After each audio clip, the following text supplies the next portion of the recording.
Diyos po ay mabuti at hindi po nagbabago kahit kailan.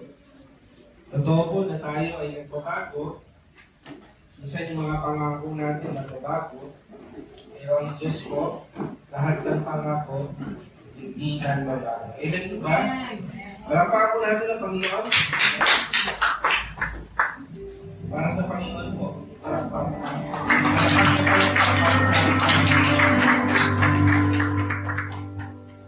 Praise God. So, isang mabiyaya at mapagpalang araw po sa ating lahat. Muling araw na po ito ng Mayo. Bukas, magpapalit na yung buwan. Tama po ba? So, sino po yung mga may birthday dyan na May? May. Sino po yung mga may birthday na May? Mamaya po, meron tayong salo-salo. Mamaya po. May surprise ako sa iyo. Surprise. Gusto ko kotsipas. Gusto ko Oo, sila. Sige po. Pagkitay natin. Okay. Sige po. Hanggang po ba tayo makinig ng salita po ng Diyos? Okay. Po, hawakan po natin ang mga Biblia. Cellphone. Agad yung mga Bible app. So ito po yung paalala muli ng Panginoon sa ating lahat. Kasi maraming pagkakataon sa ating mga buhay na tayo ay nakakalimot. Kaya ang antidote, yung ano po dyan, sagot, solusyon sa mga nakakalimot ay paalala. So, paalala nito ay mula sa salita ko ng Diyos. Pero po, ipapakita sa inyo mga picture. Ayan. Kilala niyo po ito?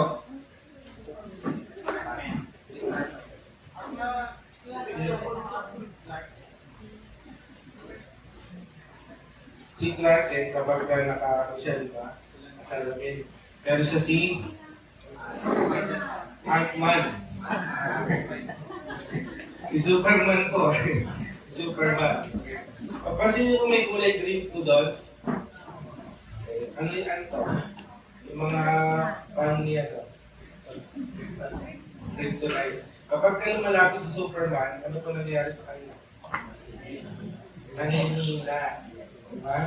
Nanghihina po si Superman dito sa Kryptonite. So may weakness pala si Superman. Itong sa next picture. Sana wala niya. Okay. Nakapaka siya. Pero siya 10 dalili. Okay. Tingin niyo may kahinaan ko si Spider-Man? Meron. Si Mary Jane? Sino kahinaan niya? Si MJ? Hindi ko alam kung ang kahinaan niya ay sapot. Baka pag nasaputan siya, yun yung kahinaan niya. Alright, last picture.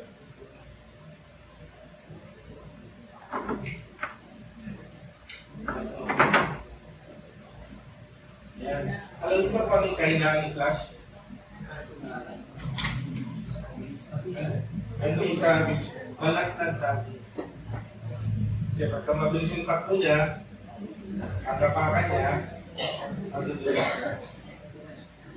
Joke po yun. Joke. Yeah, very joke. Yan ang gusto ko sa inyo. Joke po yan. So dito sa mga picture na pinakita ko po, makikita natin na even yung mga superheroes, meron silang weakness. Kayo po ba inaamin yun na meron kayong kahinaan?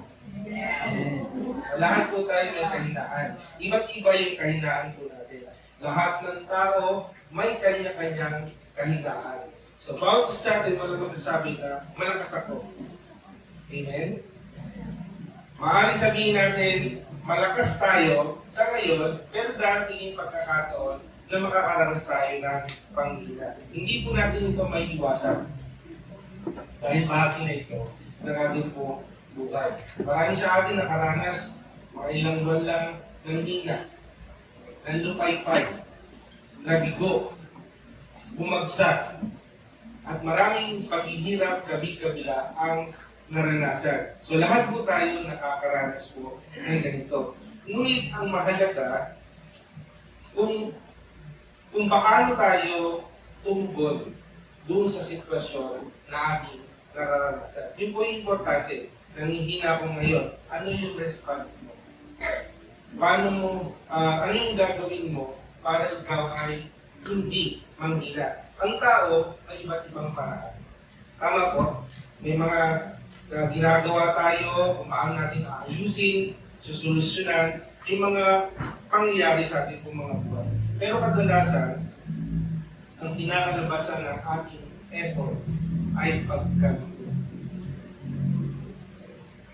Sa sarili nating lakas, ginagawa natin para ayusin, solusyonan yung mga mahihirap na sitwasyon sa ating buhay. Kaya lang, minsan na uwi sa pagkalito. Kaya mapapakantaan na lang, hindi ko kaya pagkalito. Na bakit nangyari sa aking mga ito. So bakit? Dahil mali ang mga naging desisyon sa buhay. Tama po ba? May effort tayo na ginawa kasi alam natin, may kapasidad tayo, masusolusyonan dito, aayusin ko ito.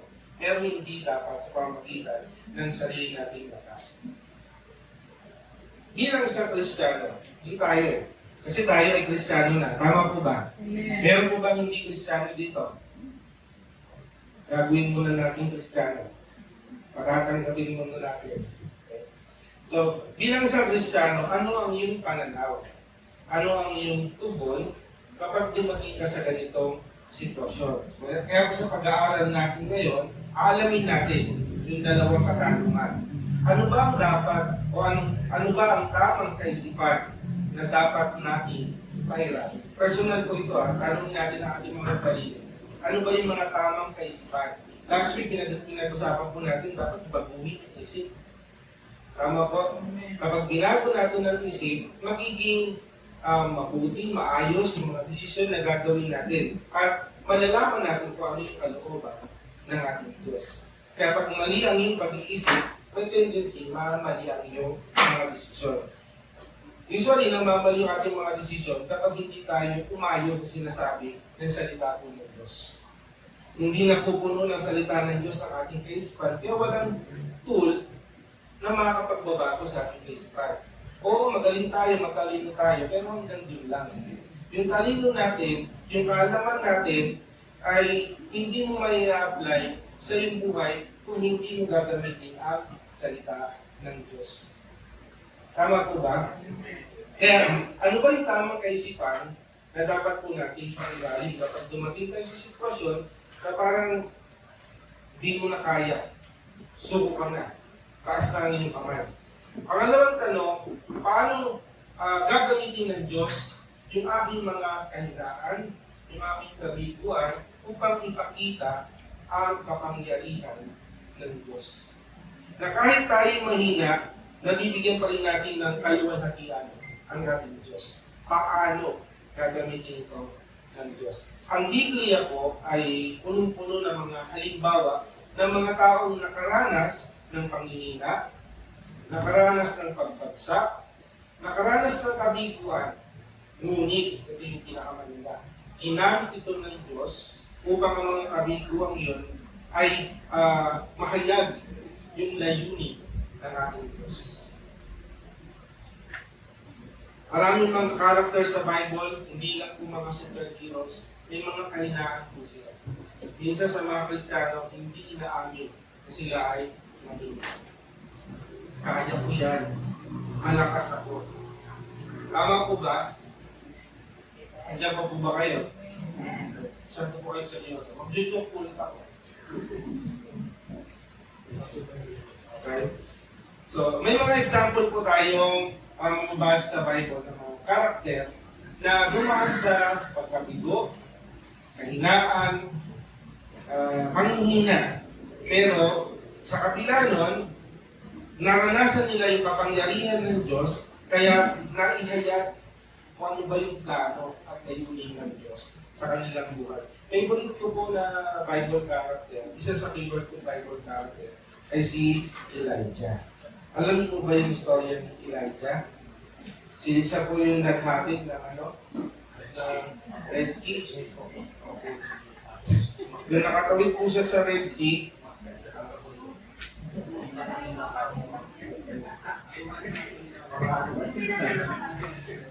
parang sinasabayan ko. Joke lang po yun. Yan ang gusto ko sa inyo. Kaya Elijah. Naalala ko nung nakaraang linggo, dumugo po yung mukha. May nagtanong sa akin ng message. Sino ba yun? Message sa akin si RJ. Ikaw na dinirect. Nag-message sa akin, ang dami yung napa-research ko rin ako. Ewan ko, nasagot ko. Thank you. Sige. So, favorite ko po isa sa mga favorite kong Bible character, si Elijah. Very famous na story sa kanya, yung umakit sa Mount Carmel. Yung battle po dun sa Mount Carmel, yung mga false prophet, so siya, tsaka yung mga marami, yung propeta ni Baal. So, manalangin siya, bumagsak ang apoy mula sa langit. Tama po? Bumagsak ang apoy mula sa langit at ipinakita po doon publicly na ang Diyos ay nag-iisa.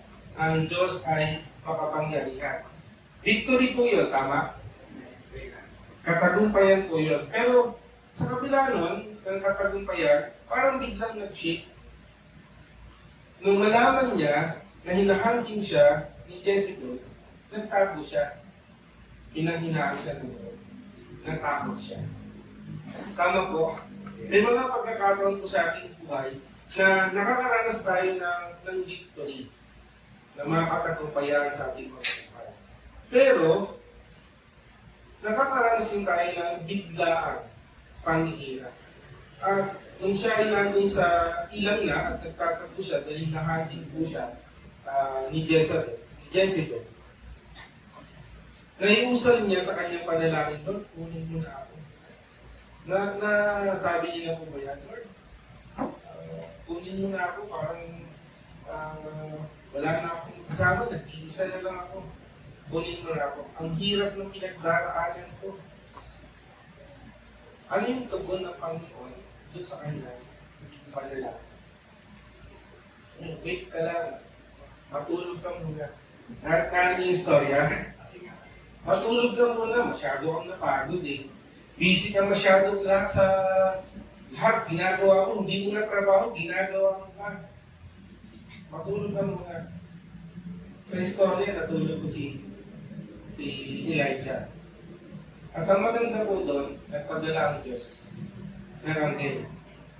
Nakakain po siya. Kumain, uminom, nabigay niya yung lakas niya. At alam niyo po, pagkatapos natin kumain, ano po yung nararamdaman natin? Inaantok, tama. Inaantok. Ganun yung nangyari pagkakain ni Elijah, inantok, nakatulog ulit.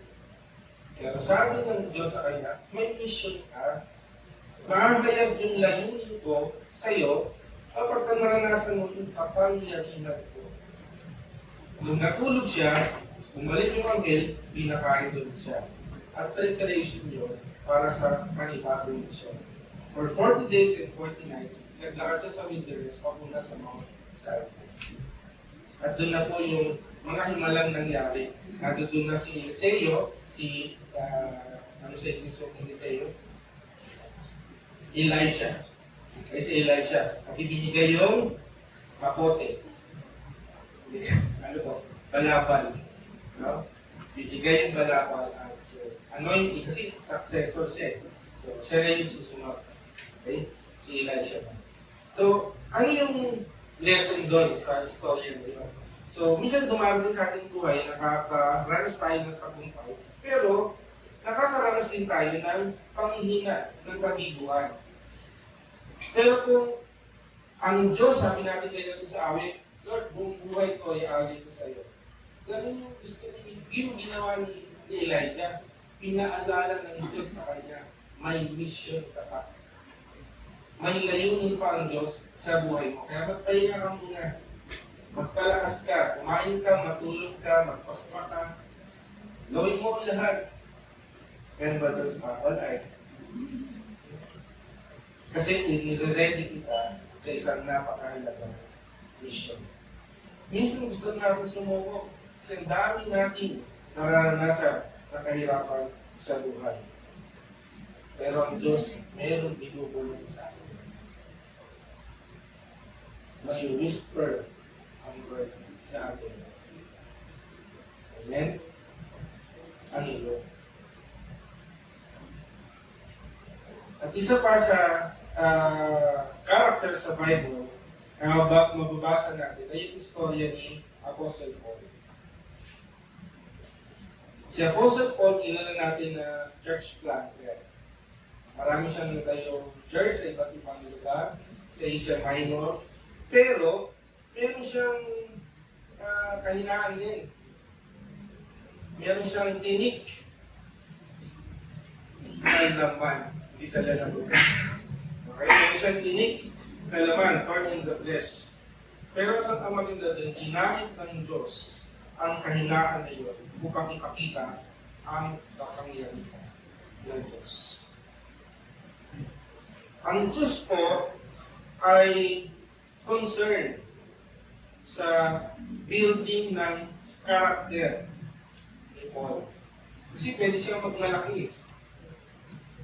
So, isa to sa ginamit ng Diyos, sabi doon sa talata, para hindi siya magmalaki.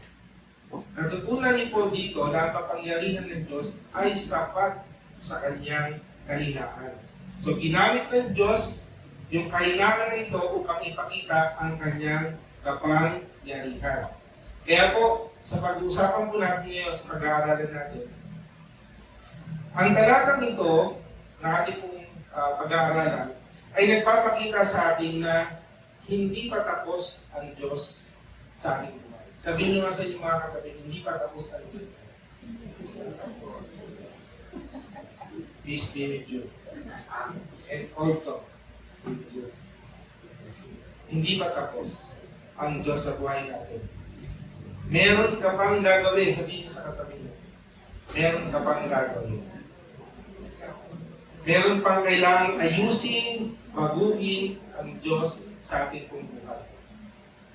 So, gagamitin ng Diyos ang ating kahinaan, gagamitin ng Diyos ang ating pagbagsak, maging ang ating kabiguan sa ating buhay upang makihayag ang kanyang mga libre. Ang target po natin sa umaga ito ay pinamagataan. Ang biyaya ng Diyos ay sapat.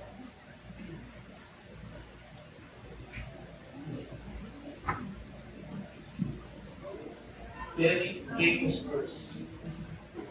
My grace is sufficient.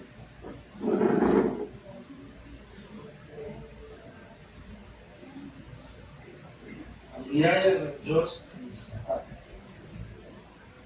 Kanina sa panalangin ko, magbago man ang mundo, magbago man ang tao, pero ang Diyos hindi nagbabago. Sapat ang kanyang biyaya. Amen po ba? Amen. Basahin po natin yung text na ito, and I believe maraming preacher na tumayo dito na na-share na ito.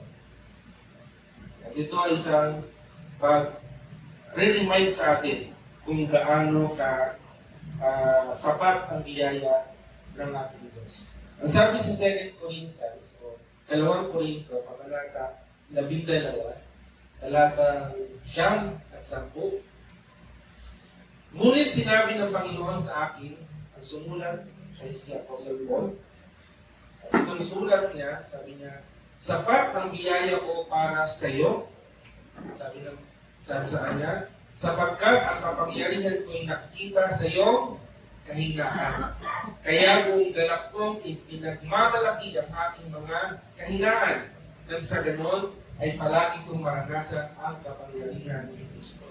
Verse 10, dahil dito, nagagalak ako sa kabila ng aking kahinaan, mga panlalait, mga pasakit, pang-uusig, at sa mga paghihirap alang kay Kristo. Sapagkat kung kailan ako mahina, saan naman ako pinalalakas ng Diyos. Tayo po'y manalangin. Ama namin Diyos, maraming salamat po sa iyong mga salita. Amin pong pag-aaralan ito at bubulayan po namin at makita po namin yung kagandahan ng iyong salita. Nang sa ganun, hindi mabaliwala yung amin pong pakikinig.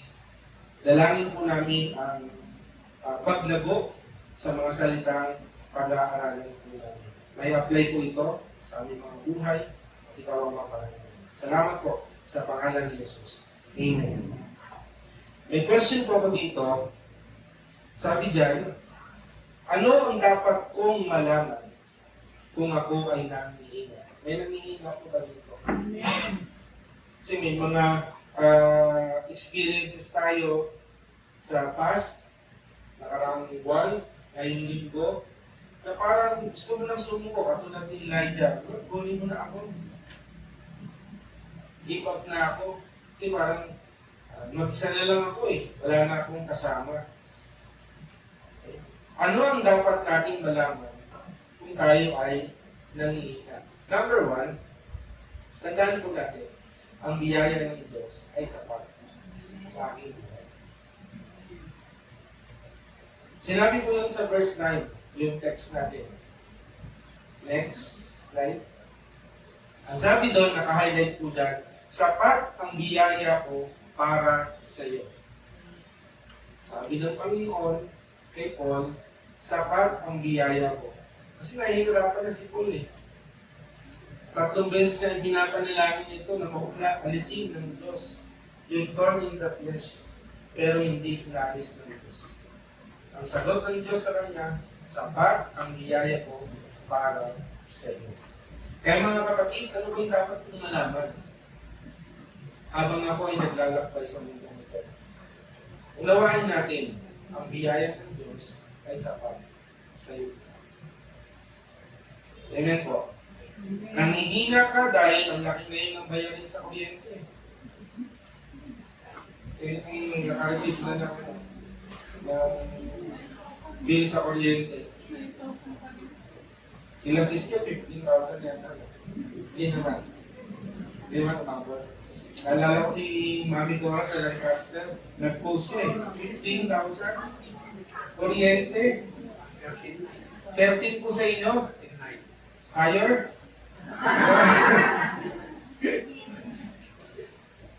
Pinapa-light ko lang po. Kasi baka ano po kayo. Nahihirapan. Nagkakala saan kukuha ng pangbayad sa kuryente. Okay. So, nararanasan natin yan, panghihina. Inuusig ka ba ng ibang tao dahil mali ang naging desisyon mo? Pinanghihinaan ka ba ng loob dahil tingin mo sa sarili mo, wala kang tamang nagawa? Aba, teka.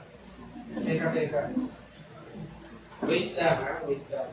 Time out muna, parang si Elijah. Wait lang, pahinga ka muna. Matulog ka muna, kumain ka muna. Kainin mo lahat ng pinakagusto mo. Kainin. Magmukbang ka. So kung nahihirapan tayo, pause ka muna. Itigil mo yung pagiging emotional mo. Amen? Hindi makakatulong.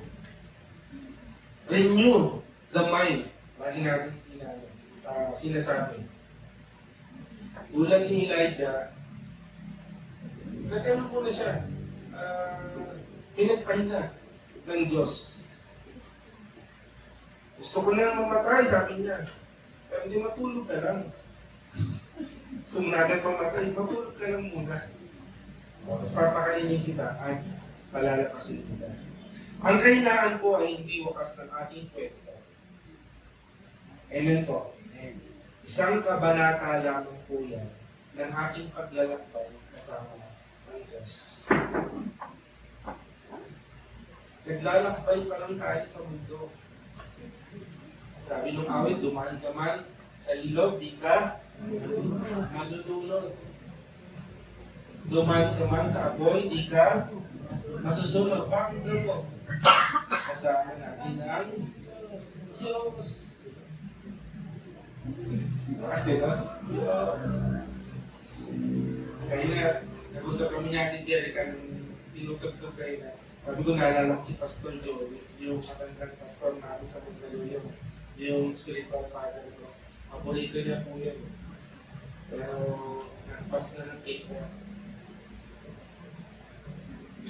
Nakamali po natin yung si Kuya Ed, yung nagkikitara, yung, ano niya, parang, si Kumag at saka si ano. Hindi na nabutan yun. Tandem mo yung dalawa, pag yun na yung tugtog, nagpanasuntan natin po yun. So hindi pa tapos ang ating kwento. Kabanata pa lang yun ng ating buhay. Kaya huwag natin sabihin na ayoko na, suko na ako. Meron pa plano ng Lord. Kapag ikaw ay mahina, kailangan mahayag yung kapangyarihan ng Diyos dahil may layunin ka siya sa iyong buhay. Meron pang ginagawa, Lord, may binabago pa sa iyo, may inaayos pa. Patulog ka muna, bukas. Okay ka na. Amen po? So sabi sa awit chapter 37 verse 23 to 24, sinulat ko ito ni David. Sabi doon, ang mga hakbang ng isang mabuting tao ay inaayos ng Panginoon. At kanyang tinalulugdan ang kanyang lakad. Kahit na siya'y matumba, hindi siya lubusang matutumba. Sapagkat ang Panginoon ang sumusuporta sa kanya. Ang mabuting tao, ang matuwid na tao, ang tinubos ng Diyos, ang anak ng Diyos, ang Kristiyano, hindi agad matutumba.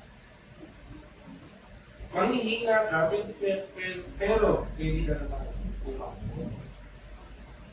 Amen po? Hindi sa lahat ng pagkakataon, gusto mo na lang umilata at tumumba. Gusto natin umamon kasi meron pa pinagagawa si Lord sa atin. Tsaka, hindi ka iiwanan ng Panginoon. Sabi doon sa binasa natin sa awit, ang Panginoon ay sumusuporta sa atin. Hindi ka lubusang matutumba. Amen po. Kaya ang talatang ito nagpapaalala sa atin na ang Diyos ay lagi kasama natin. Kahit sa ating mga kahinaan, ang Diyos ay kasama natin. Amen po. Kasi sabi sa Romans chapter 8 verse 28, alam natin na sa lahat ng bagay gumagawa ang Diyos para sa ikabubuti ng mga umiibig sa Kanya. May umiibig ba sa Diyos? Amen. Amen. Lahat ng nangyayari sa ating buhay, pangit man o maganda, para yun sa ikabubuti natin. Amen po.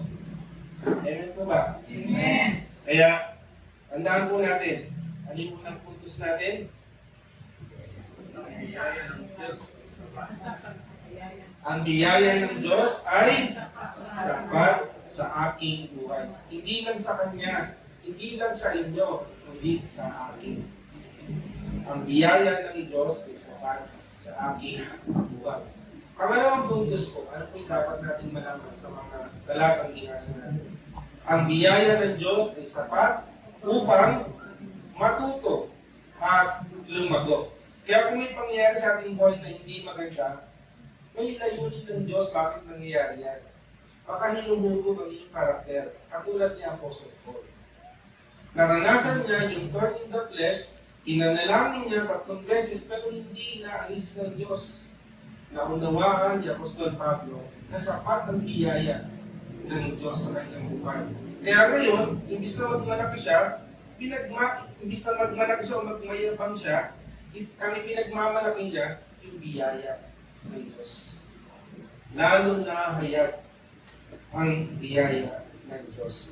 Kasi alam niyo po, naunawaan si Apostol Pablo na ang biyaya ng Diyos ay tamang-tama, sakto, enough sa kanyang buhay. Natuto po si Apostol Pablo dito dahil sa mga pinagdaanan niya sa kanyang buhay. Kung ilalagay na natin yung sarili natin sa buhay ng Apostol Pablo, baka pag-uusig pa lang sa atin, umayaw na tayo. Si Apostol Paul, kahit mabingit ang kanyang buhay, maraming beses na nabingit ang kanyang buhay sa kamatayan, hindi siya sumuko. Kaya nga nasabi niya, to live is Christ and to die is gain. Amen po? Isang kapakinabangan sa Kanya ang mabuhay para kay Kristo. Kung mamatay, okay lang. Kasi ang biyaya ng Diyos ay sapat sa ating buhay. Kaya meron pagtuturo. Kung tatanggapin natin yung mga correction, pagtuturo sa atin ng Diyos, mauunawaan natin ito, ang kasunod dito, paglago. So, natuto si Apostol Pablo sa kanyang mga pinagdaanan, imbis na magmukmok, bumangon at nagpatuloy. Mas lalo pa niya ipinangaral ang salita ng Diyos saan man siya magtuto. So, ang kahinaan ko ay isang pagkakataon upang tayo ay matuto at lumago. Sa halip na maging dahilan ito ng pagsuko. So kung may kahinaan akong nararanasan ngayon, hindi ako susuko. Hindi ito magpapasuko sa akin. Pagkos ito pa yung gagamitin ng Diyos para ako'y magpatuloy. Kapag naunawaan ko ito, salamat sa Panginoon dahil inaayos mo ang aking buhay. At ako ay lumago. Amen po. Sabi sa Kawikaan, chapter 24, verse 16, sapagkat kahit na ang matuwid ay nabubuwal ng 7 beses, sila ay muling babangon.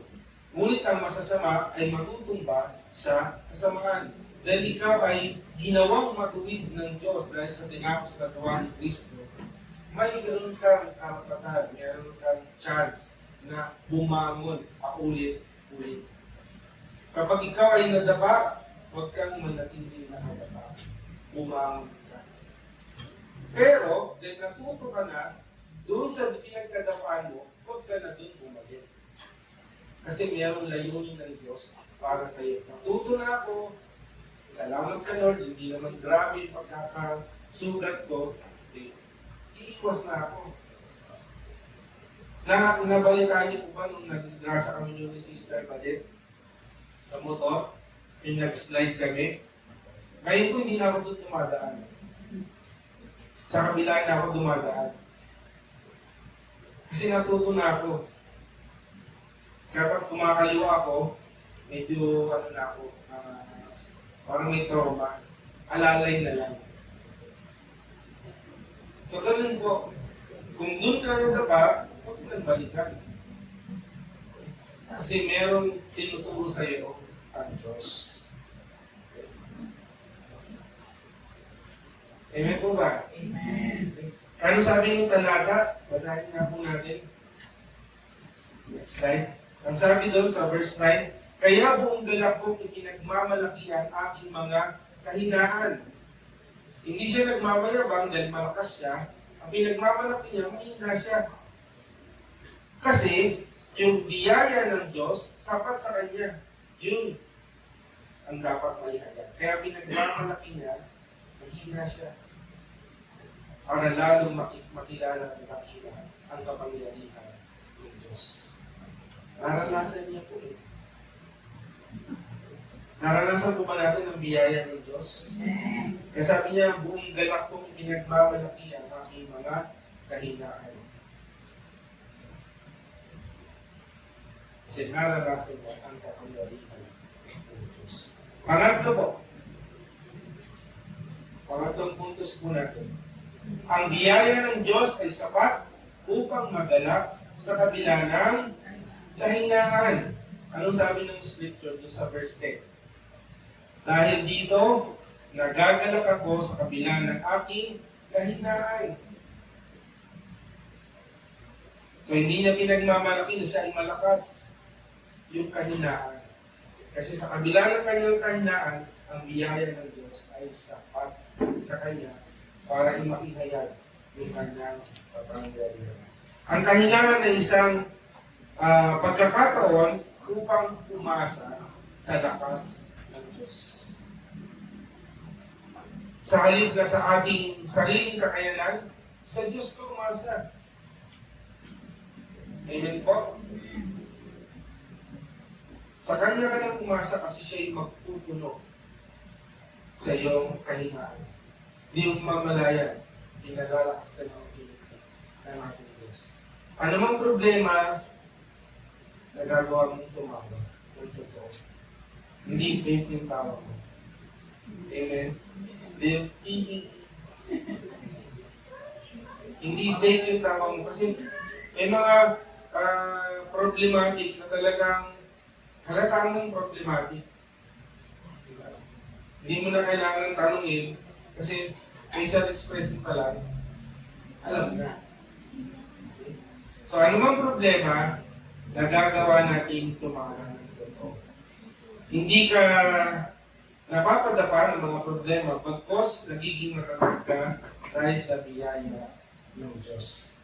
Anong sabi dito? Supporting verse po natin yan. Yung sa James chapter 1, verse 2 to 4. Sabi doon, mga kapatid, magalak kayo sa tuwing dumaranas kayo ng iba't ibang uri ng pagsubok. Ano yung response natin? Ang tugon kapag ikaw ay nakakaranas ng mga problema? Magalak. Hindi fake na kagalakan, kundi tunay. Kasi ang Diyos ang nagbibigay nun eh. Amen po? Amen. Kaya sabi doon sa sumunod, sa verse 3, sapagkat alam ninyo ang pagsubok ng inyong pananampalataya ay nagdudulot ng katatagan. So, ibig sabihin, may tinuturo talaga ang Diyos sa atin. May hinuhubog ang ating Diyos. Kaya yung response natin sa ganitong mga sitwasyon, maging happy ka. O hindi lang basta happy, magalak ka.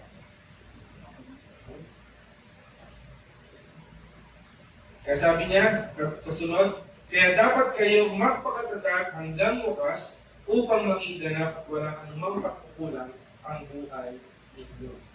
Kung maranas man ako ng iba't ibang uri ng pagsubok, dapat maging magalak. May plano ng Diyos. May tinuturo ng Diyos. Kaya dito sa talatang ito, nagpapaalala sa atin na ang lakas ng Diyos ay nagiging perfecto sa ating mga kahina. Yes, mahina ako. Pero dahil naranasan ko ang biyaya ng Diyos, tinuturuan ako para ako lumago, kaya ang gagawin ko, maging magalak. Maging magalak dapat. Hindi iwasan ang problema, hindi harapin ang problema, dahil ang Diyos ang magbibigay sa iyo ng kapayapaan. At Amen? Amen. Number 4. Ang biyaya ng Diyos ay sapat na kalakasan ko. Doon pa rin po tayo sa verse 10. Anong dapat nating malaman? Ang biyaya ng Diyos ay sapat na kalakasan ko. Sabi doon sa sumunod na slide, yung huling part ng verse 10, sabi doon, kung nagagalak ako sa kabila ng aking kahinaan, bakit? Sapagkat kung kailan ako mahina, saka naman ako inalalakas ng Diyos. Kasi tuwing pinaparanas sa iyo ng Diyos ang kanyang kalakasan, ikaw ay tunay na nagtagumpay. Pwede mo isigaw, tetelestai. Finish na. May nanalo na. So, ang kahinaan ay isang hakbang patungo sa tagumpay, sa halip na isang hadlang. Kung tayo ay mahina, hindi ito dapat natin tingnan na hadlang. Kundi ito ay tagumpay dahil alam mo, palalakasin ka ng Diyos. So, yung kahinaan, hakbang lang ito patungo sa tagumpay. Kasi, sabi ko po kanina sa Romans, di ba, chapter 8, verse 28, lahat ng nangyayari po sa atin, lahat ng bagay ay para sa pagbubuti natin. Amen po.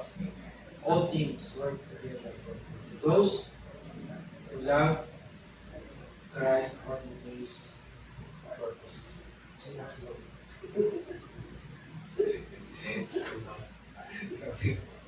Halo-halo po eh. Hindi na try ko lang kung alam niyo po. Okay? Sabi doon, ang biyaya ng Diyos ay sapat na kalakasan ito. Kaya pinapaalala po sa atin dito na ang Diyos ay maaaring gamitin ng ating mga kabiguan, kahinaan upang makamit ang kanyang mga layunin at magdulot ng kabutihan sa ating buhay. So ulitin po natin yung 4 na puntos.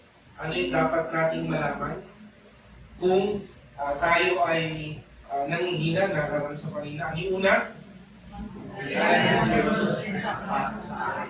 number 2, number 3,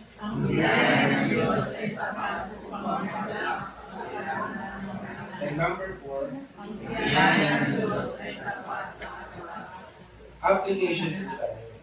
So bilang pagtatapos po, ating naunawaan na ang kahinaan ay hindi wakas ng ating kwento. Ito ay isa lamang kabanata ng ating paglalakbay na kasama po ang ating Diyos. So sa halip na tayo mawalan ng pag-asa, sa halip na tayo ay sumuko, ating gamitin ngayon yung kahinaan bilang isang pagkakataon upang matuto, lumago, at umasa sa lakas ng Diyos. Number 1, application po natin. Matutong umasa sa biyaya ng Diyos. Sa Diyos lang. Sa Diyos lang umasa. Sa halip na tayo ay panghinaan ng loob, ating harapin ito ng may tapang at pag-asa. Alam natin na ang Diyos ay laging kasama natin. Siya po ang nagbibigay sa ating ng lakas upang malampasan ang anumang kabiguan. Sabi dito sa ating life application, matutong umasa sa biyaya ng Diyos. Number 2, magtiwala sa tinuturo ng Diyos upang lumago. So sa panahon ng kahinaan, tayo ay magtiwala sa Diyos at sa Kanyang magandang plano sa ating buhay. Alam naman natin na ang Diyos ay nagmamahal sa atin at nais niyang makamit ang Kanyang mga layunin sa ating buhay. May plano tayo, pero mas maganda yung plano ng Diyos.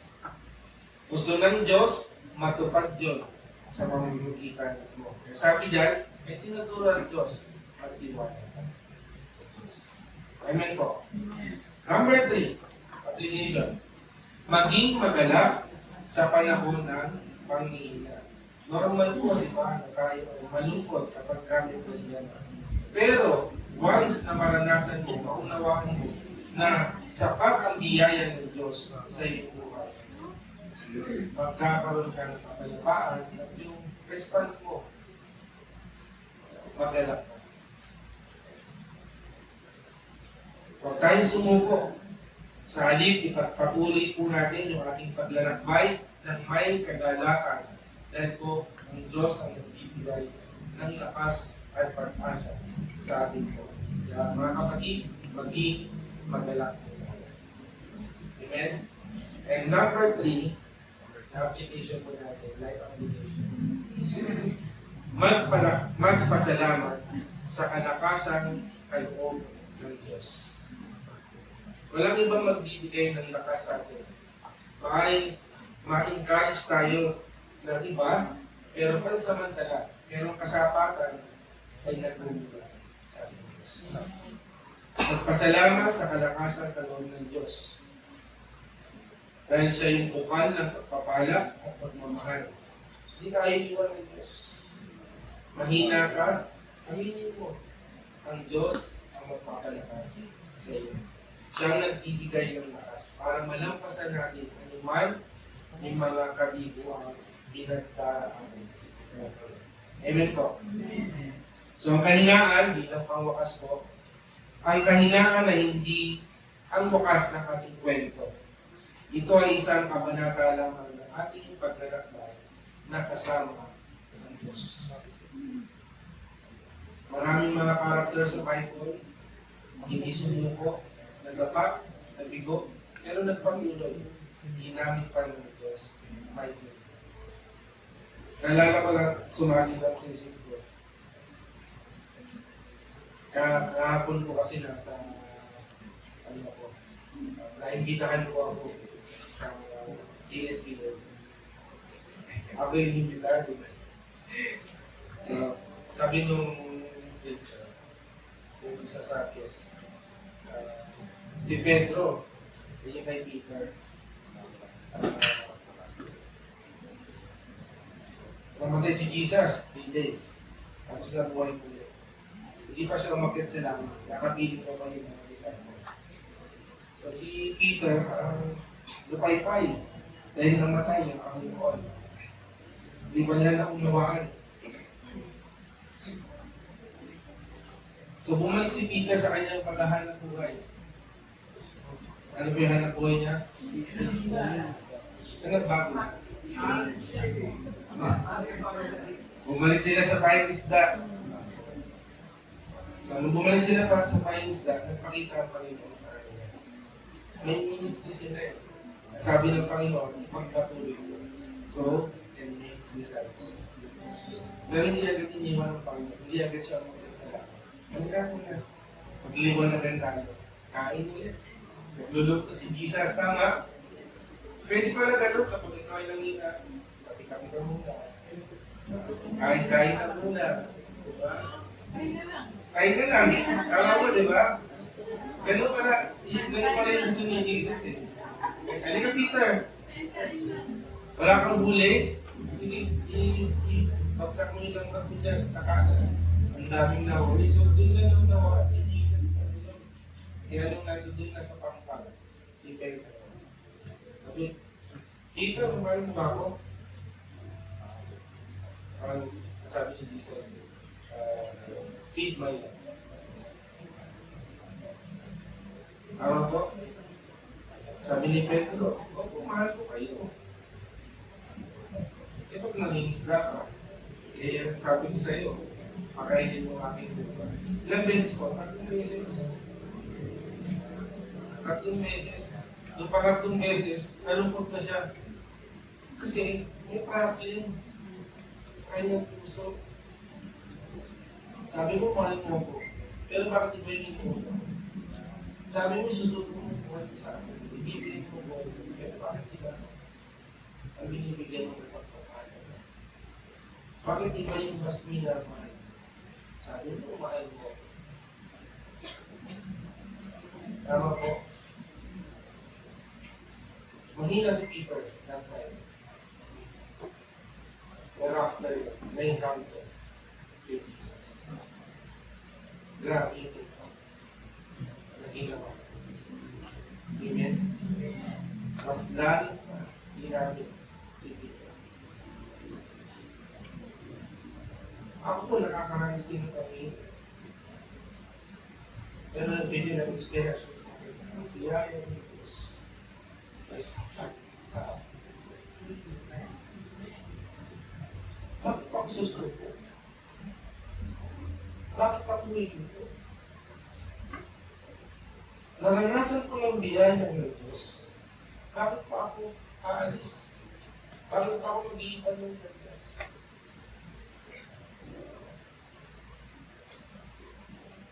Ginawa mo ng Panginoon na lahat para sa akin. Aayaw ka ako. Biyaya ako. Amen po. Sapat ang Diyos. Sapat ang biyaya ng Diyos. Sa ating buhay.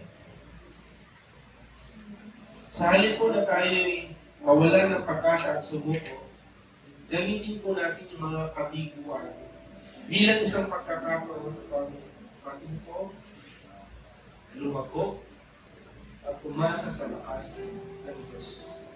Magtiwala po tayo sa Diyos at sa kanyang magandang plano. May plano tayo.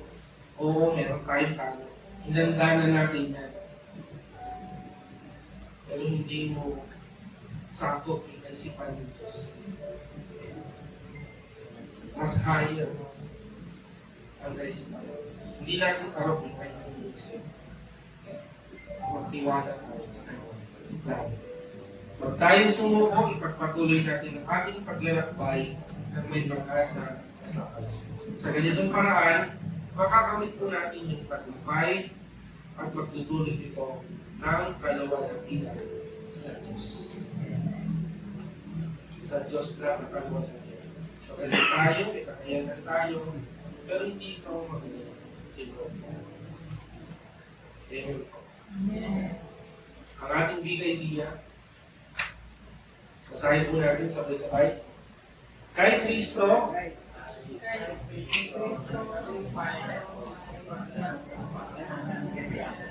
so ang isa po talaga nanihina tayo.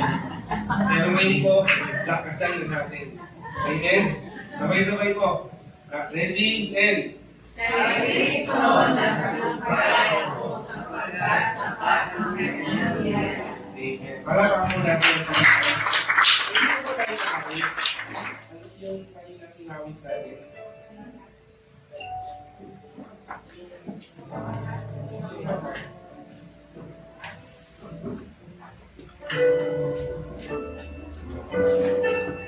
Pagpatuloy mo aming sabi ka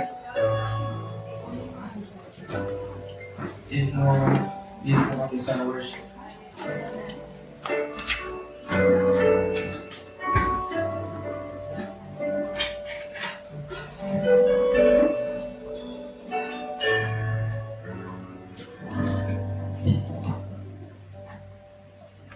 Sa bawat patak ng luha, sa aking kailangan, sa bawat duhon at panalangin, di mo ako iiwan. Jesus, ika'y naiyan. Itataas ang aking mga kamay sa Diyos na mababangin sa ating natunay. O ang damay ko ay pusong basa, napapagong ka ba sa iyong presensya, maghahain ka.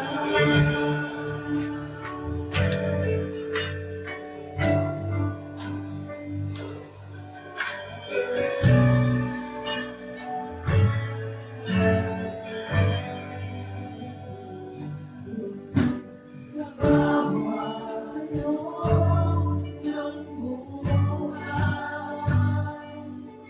suliranin di maintindihan.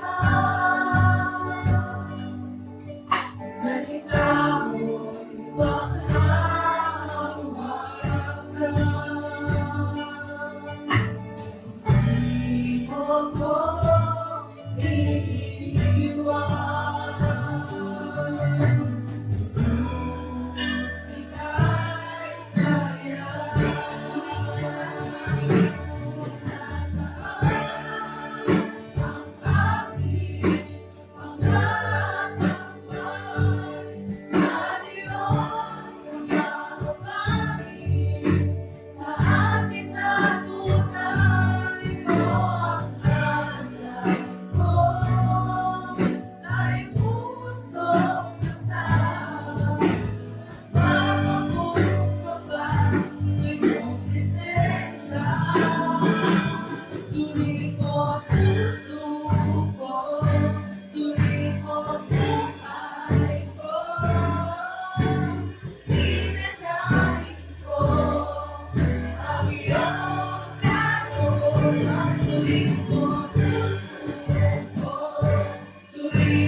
Hallelujah.